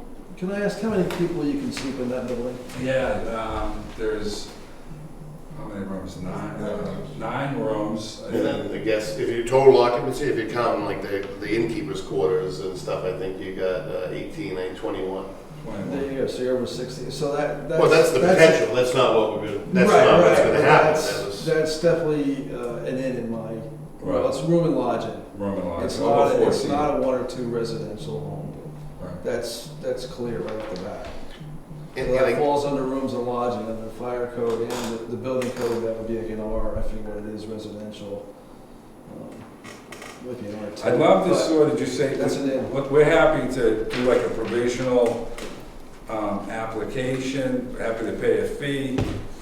I'd love to have a sort of a workaround with it in a period of time to sort of dig down and see, okay, what is it that needs to be, because quite frankly, at the end of the day, if it doesn't make sense to run it as an inn soon again, then maybe the Carter Notch Inn sign comes down and it's a residence and it's easier. I mean, it's much easier for us to shut down a couple of the bedrooms, take out the pull stations, take out the fire doors, take out all the alarms, not have Jay inspect it, and then just do 30 rentals and use it 20 weeks ourselves. So that's sort of the easier road. I think we just don't want to get caught into a web. And I think maybe Selectman Al, you might have mentioned, hey, well, you could go back, and I think that's right. And you got that 6 years. I feel like there's almost a caveat that if we apply for an STR, almost a letter saying, hey, the town is not rescinding your in status, and run as an in, you have to have the poll stations, boom, boom, run as an STR. You can only have X amount of. In fact, I think with Keith, we've limited. We've taken a couple of rooms off. We've limited the number because we just don't, want to do it. There's off-street parking. I think both neighbors are fine. I guess what I'd like to do then is, in lieu of the town incurring legal fees, Yeah. I'd like you to come back to us with what a requirement is to maintain an inn, Yeah. and do the homework yourself to find Okay. out what it is, because I don't think we can make a decision tonight on what we need to do, but I really would like to know what would be in your best interest to Yeah. maintain an inn, and does that exclude you from having to file a conditional use permit, or do you file a conditional use permit in addition to being a commercial inn? Yeah. And then, Julie, if you could look at the tax card, just to make sure if it is considered either a commercial or residential, and make sure we're 100% positive on that, so we're going down the right path on that as well. And you'll put a hold on any violations in the meantime, because we do have their first rental is coming up in 10 days, 2 weeks. Do you guys have any problem on that? I just have the notes. Making sure that you guys are, I mean, I know that. I think there's only 2 rentals in the I know, entire but I summer. just want to make sure that, like you said, safety is the Yeah, biggest issue yeah. here. So please just make sure that everything is. Well, Jay did our inspection, and we're Yeah. also cut Right. the occupancy by half But of what it can do. ASAP, you probably have connections, you're an attorney. You can fix that. They'll charge me double. Yeah. But if you could do that, and get back to us with what you found out, I would Yeah. really appreciate Yeah. that. Help us make the decision easier. Yeah. I don't want to have to. Yeah, absolutely. Okay, and feel free to communicate through the Julies with information you find out, so hopefully in 2 weeks we can have this on the agenda and get it moved forward. Right. Does Can I that just sound ask Ju- reasonable? can I- yeah, that sounds If I great. could amend my earlier comment, and that is that we did not receive an application, we received a request for information about an Right, application yeah. from Okay. you We did that folks early, as to right. whether or not you Right. needed one or not, and Right. we said, we're not sure. Right. That's what So, I'm I would appreciate it if you guys could do that as quickly as Absolutely, possible. I will. Hopefully, in 2 weeks, we'll have a decision. Can I ask, Madam Chair, is there, on the assessor's card, Julie, is there, do you know how that happens? Like, if if someone, is that a verbal that someone said, hey, it's being sold as a residential, or? No, it has to be So- legally signed off and put it in the Bill, registry of maybe you can deeds. help or Dick. So we have two districts in Jackson. We have the village district, which is Right. the commercial zone, Yeah. and the rural residential. Your house is technically in the rural residential, but it was run for many years as an inn. When you go onto the Carter and Auction website, it says this is now a residence. Well, they So- put that on there, so- saying buy yeah, with their friends. Exactly. Right. So in the notes, the assessor put that in the notes, but as he The says, assessment that code is not a legal it's not a document. legal document. So that's not a legal document. So as long as, I mean, they can run a short-term rental in the rural residential district With the permit. with the permit. And we can run it in the rural district. Or Without a permit. it can be grandfathered as the inn it was. I Yeah. think you're still within that Yeah. 6-year, and then you have to have the heat link door closures at the That's top what of the it is. stairwell and all Yeah. that. And But then- don't take that stuff out. No, I mean, no, yeah. I mean, Yeah, if it's keep it there regardless, now, Yeah. Yeah. go ahead, even if you Okay. use it as a short-term rental, it's not bad stuff. Move along Thank here. you very Okay, much. thank you, I Thank appreciate you. that, and we'll talk during the next few weeks and meet All right, again on perfect. this on the Thank you. 27th. All right, And by the way, guys, you're a neighbor. yeah. I'm down 3 houses. Oh, nice to meet you. Where are you? All right, take it outside. Thank you very much. Thank you. Okay, Take care. we are moving on to 5E, Personnel Policy Update. This is to have a motion made to adopt Juneteenth as a federal holiday. Do I hear a motion? I'll make a motion to adopt Juneteenth as a federal holiday. What is I'll second it. the federal? Everyone in favor? Oh, right. Aye. Aye. All right. The next is trustee of the trust funds funding and withdrawal. So we have funding first. We are funding $101,500 as follows. The fire department trucks CRF 0003 fit for $80,000. Bartlett Jackson ambulance CRF 0070 for $10,000. Revaluation town property CRF 0004 $3,000. Police department equipment ETF 0051 for $3,000. Fire department ETF 0046 for $3,000. Balloon groundwater ETF 0071 for $2,000.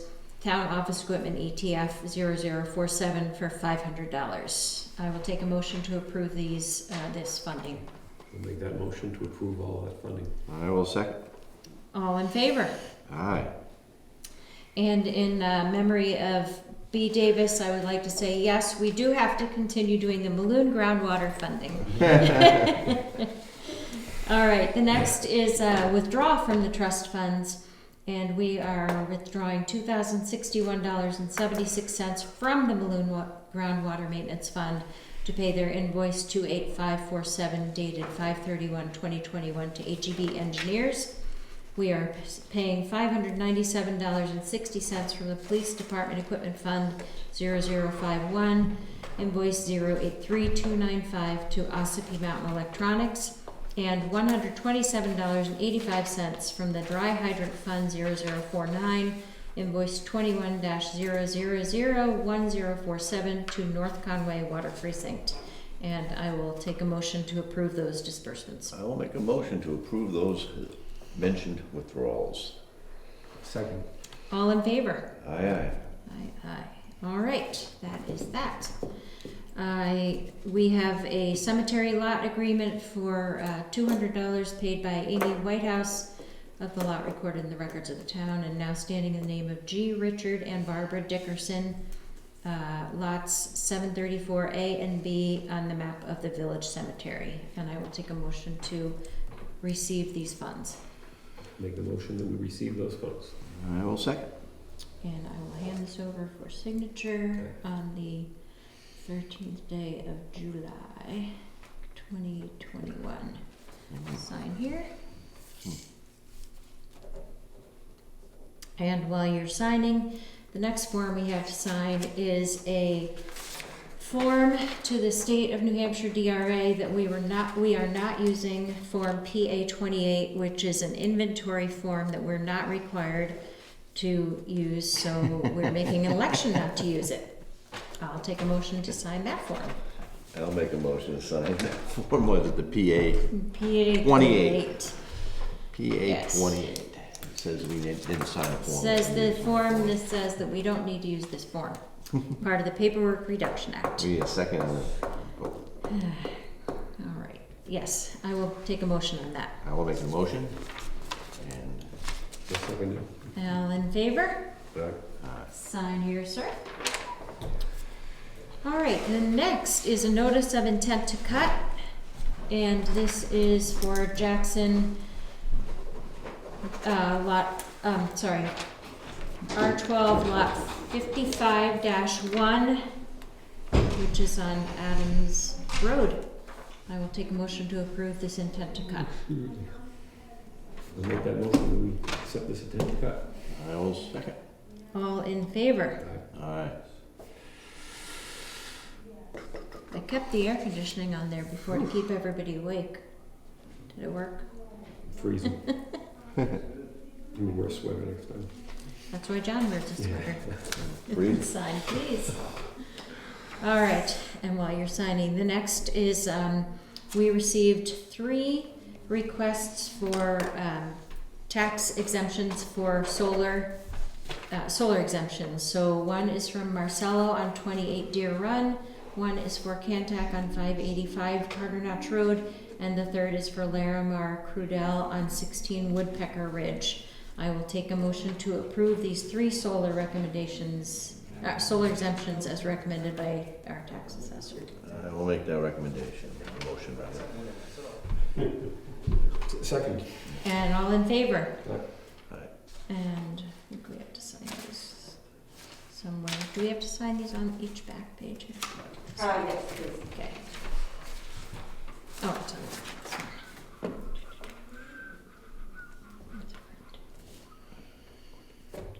I will print later. We can just sign the right side.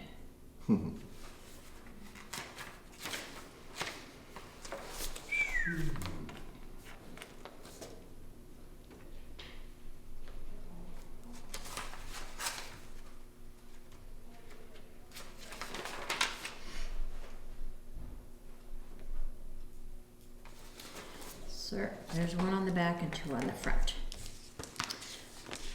Okay, we have department updates. There's an abatement as well. Oh, sorry, you're right. Okay, so this is there was a appeal request or an assessment appeal request from David and Ginger Perkins, lot B07029, and Jason reviewed this and recommended a revised assessment, which reduced it by $53,300. And this is we need a motion to recommend the new revised assessment. I'll make a motion to accept the new revised assessment. I'll second it. All in favor? Aye. Do we sign this somewhere on here? You can sign this on his document there. On the note? Yep. The yellow sticky note? No, Or- no, just his letter. Right on top where it shows the 53,300. Yep. Just sign there? Yep, or on top. Okay. It's fine, anyway. 1 signature, 3? 3, please. Okay, all in favor? Did I do Aye. that already? Aye. Sign there. Okay.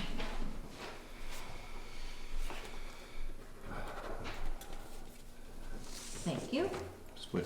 Yeah. Yep. 3 signatures, yes. sir. All right. Thank you. 5 is done. On the back Only of, 5 more to go. on the back of this page is number 1, Oh, okay. and then the Yeah, there's a couple 2 of more to places go. signed there I think Yeah. we missed, but we'll get them. Oh, I see. Okay, so we have department updates, and I'm gonna start so you can finish signing. So we asked the 3 department heads, highway, fire, and police, to provide us with some updates, which I will read highlights, and we will put their attachments into the minutes. From the fire department, Jay said that summer started off fairly quiet.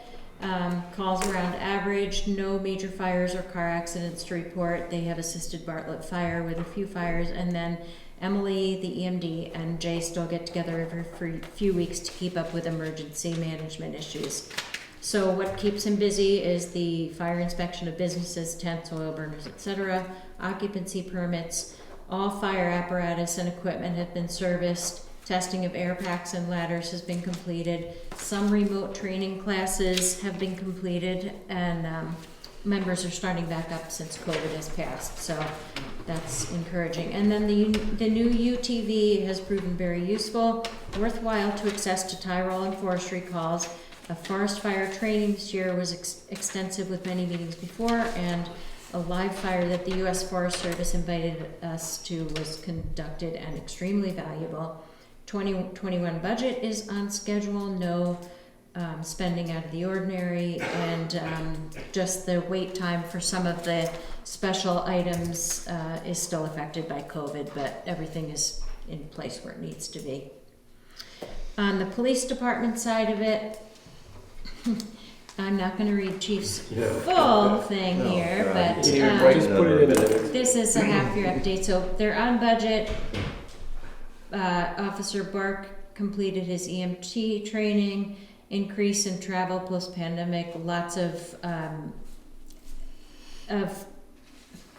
visitors up to the falls and the area. And then he has a recap of the falls parking with signage and regulations. They have issued 25 parking tickets through the end of June for Jackson Falls violations. We're learning that the stickers did not work out as planned because you can't see them through many back windows, so we're going to rethink that as well. But basically the falls has been ongoing and new to them, but they're handling it. So I will have the minutes reflect all of the full reports here, and then Jay's highway report. I'll let you do Pat's recap. But they were all around when we were talking about this today. But yeah, every month we're going to get a report from them, just telling us what they've been doing for the month. I mean, in the bottom of this is all major work done in June. We also weekly do mowing, miscellaneous building maintenance, all that stuff. There's a number of items here. I don't know if we need to read all of them because they're going to be in the minutes. But I just want people to be aware that our guys are out there working and they're doing what they're supposed to do. And I think the town, the roads and everything we see reflects that. And we're going to get in, again, they're accessible. He always makes that point that I'm accessible to anybody. Anybody has any questions or needs, please get in touch with Pat, and he'll discuss whatever you need to discuss. Right. Okay. And I do like having these monthly reports in the minutes. I think it's something that several taxpayers and citizens have asked for, so hopefully that'll answer some questions or at least explain. So, moving on to short-term rentals, new permits. We have number 1 here for 140 Jackson Highlands Road, and this is for the Juliana and Jeffrey Tryon Renato, and it is okay to approve 2-bedroom septic, 2-bedroom tax card, advertising, 2-bedroom sleep 6. I will take a motion to approve 140 Jackson Highlands Road. Make that motion to accept it. I will second. All in favor? Aye. Next one is for 30 Red Barn Road, Troy and Kelly Zerveskas. This is not okay to approve because they are advertising 4-bedroom sleep 10, but is a 3-bedroom tax card. So we're requesting that they reduce it to sleeping 8 max. So we will not approve that one. The next one, do we have to make a motion not to approve? I'm lost. That application has not been accepted. Thank So you. We don't have to approve it. So you don't have to approve or disapprove. I'm just. What does that mean? We don't have to make a motion. It's not been accepted, it needs to be. So it has to go back to the planning board. It's not. Well, we haven't been doing it that way. Okay, we'll talk about that in a minute because we've been. That's one of the first couple that we've had that have not been accepted by the planning board, because now we're getting more information. Because we have more information, we have to rely on the information that we're receiving, and with the we cannot accept an application that's not complete. Okay, so actually in the past, we have denied them at these meetings and not sent them back, but we have advised the owners that have submitted them, so we're changing Once that. we've accepted it, then it's your responsibility. These are ones, we have 2 this week that we have not accepted as applications. An application needs to be accepted by the planning board and then approved by the selectmen. Okay, so I wonder why we're getting these then to even put on our list if you guys They should not be did. on the list. They Okay. were Where does provided- it say in the process? Where in the process does it say that? Our meeting was Thursday, and I don't know if you have comments back. No, I mean in the process of how we work these Okay. short-term rentals. We have I not, mean, either we've not if it had says it in any. the zoning we've not- ordinance. yeah. You know what, let me talk to Bill and David on how they go from from planning board meeting to our meeting, because this is not new, this is something that we've been doing, so if the process is not correct. These ones are new. We have, in the past, we've accepted the application with comment. In this instance, the application was not complete. It suggests that the person who signed the affidavit and presented the application as was not in compliance with what they've done. Well, I know that I've sent you guys incomplete applications before, and we've gotten the information either after the planning board meeting or Yeah, before. no, I hear you. Yeah. The board decided not to approve, not to accept the applications in this instance. All right, there's some kind of lapse in communication here between the two though, because we have it on our list to approve or not approve, so. I think you need to talk to that fellow under my.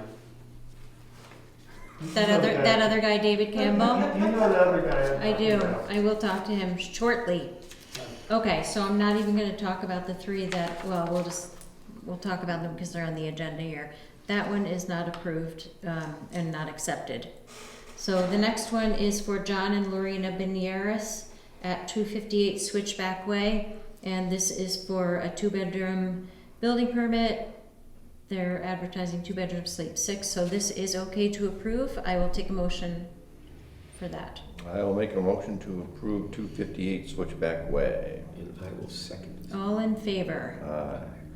All right, the next one is for 58 Dana Place Road Realty Trust, and this is for 25 Dana Place Road. And this is not accepted, and so we are not going to vote on that at all, and that will go back to a question with the planning board. And the 5th one is for Richard Anderson, 540 Carter Notch Road. It is just for a 1-bedroom, sleeps 2 on a 4-bedroom house. So I will take a motion to approve 540 Carter Notch Road. Make the motion to approve 540 Carter Notch Road. I will second. All in favor? Aye. Aye. All right, under the pending, we already talked about Carter Notch Inn, and so under B2, Thigpen has been in contact with the building inspector, so we're just still waiting on that one, and that's still pending, correct? So we're not going to be approving that until 7B2.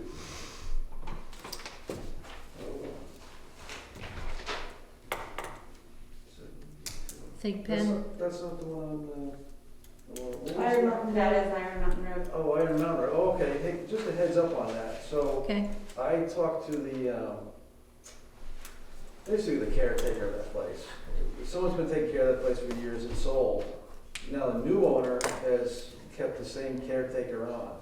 So I talked to the caretaker about the place, and he's like, "Oh, he bought the place sight unseen, and I don't know who signed the affidavit. You know what I'm saying?" Yeah. So anyway, he's like, "Yeah, you know, there's no smoke detectors in the place," and he didn't know about the egress windows. I said, "Well, yeah, the windows are only 17 inches wide, and there's a minimum of 22 inches." Right. So they're going to do something about it when he gets Okay. a chance. That's all going to be done. But that's what's going on behind the scenes sometimes. People, like I said, that place was bought. Where is this location? On Iron This is Mountain Road. Iron Mountain Road, the second place up on the right. So when we talk to them, we'll obviously have to talk to them about the Class 6 road and access there, etc. Okay. I briefly mentioned that as well. Okay. And then the next one is dormer denial for an incomplete application, and so we're still waiting for a New Hampshire contact. Actually, he emailed it today, just this afternoon. Okay, so are we gonna put that on the next one to approve then, or do we have, No, I think we can approve it now? And what is the address for this one? I don't have it. Oh, wait, it's on the last agenda.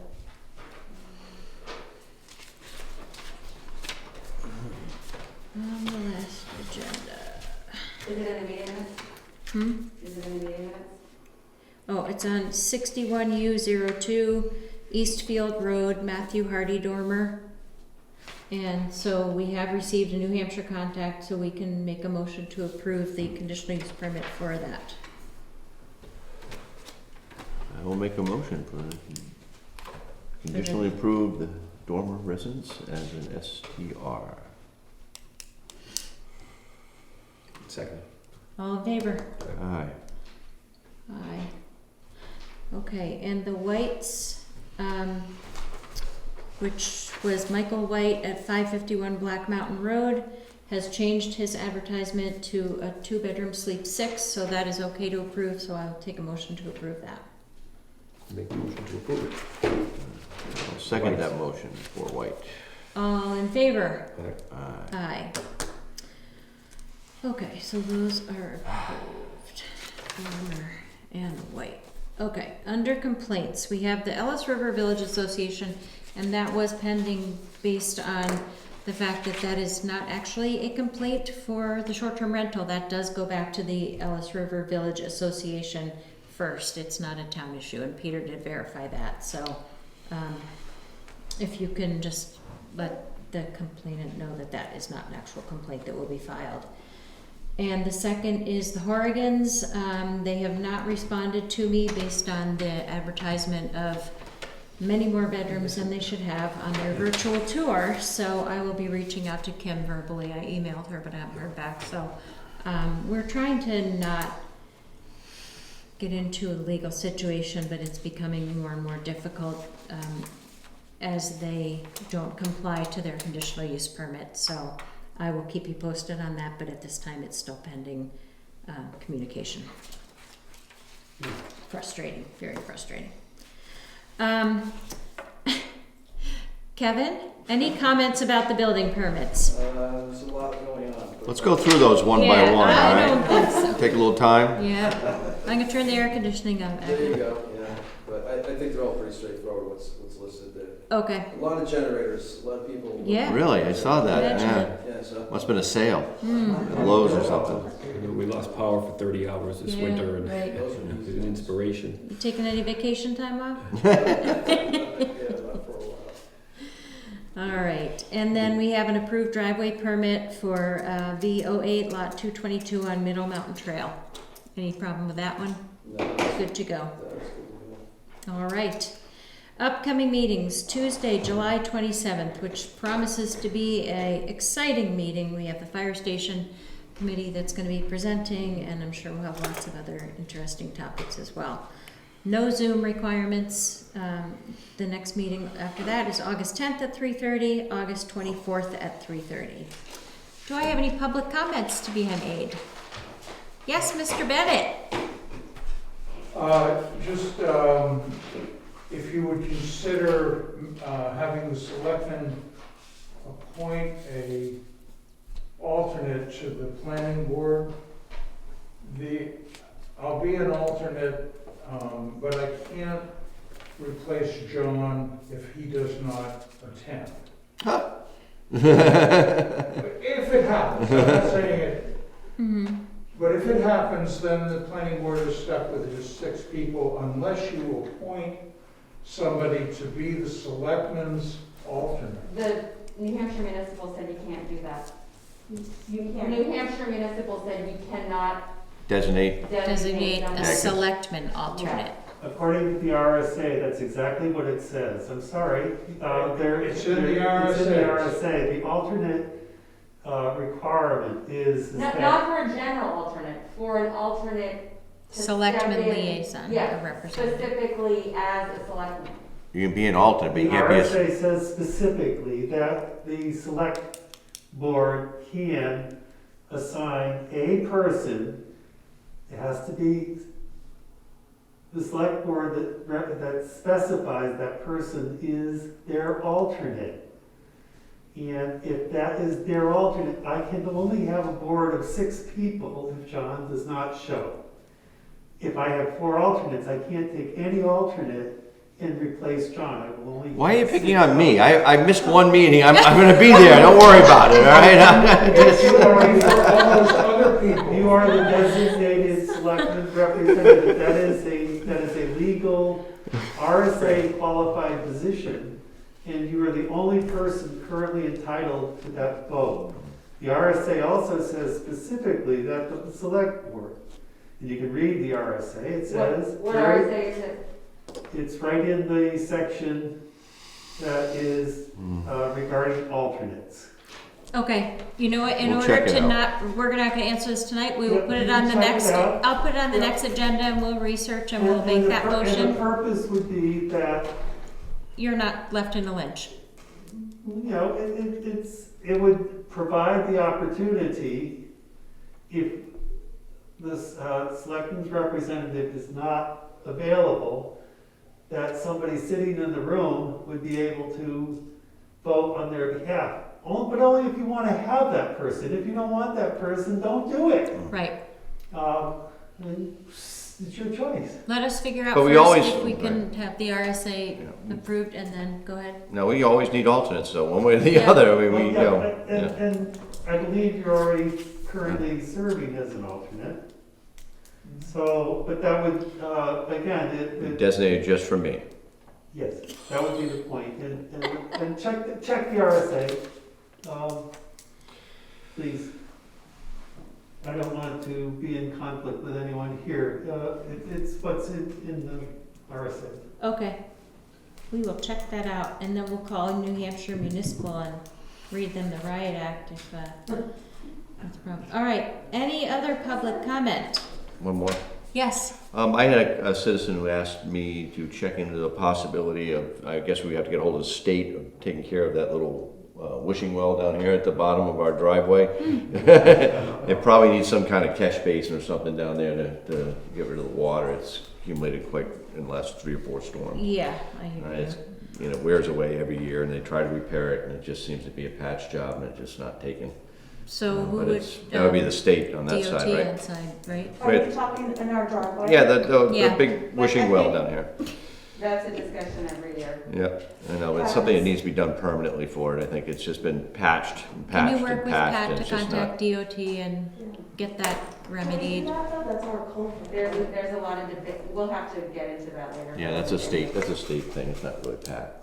It's But state does road. Pat help contact DOT or not really? I We don't need know. to do it? You guys can do it? We We'll can figure do it it out. together? Yes, Okay, we can do it together. let me know what I can do to help you do that. Make that phone call. That is all. Okay. I will take a motion to go into non-public. Ooh. Thank you all for your time. I I'll make a appreciate motion it. to go in non-public care of RSA 91A3 to E, as in elephant. Yes. The other guy in a trailer. Second?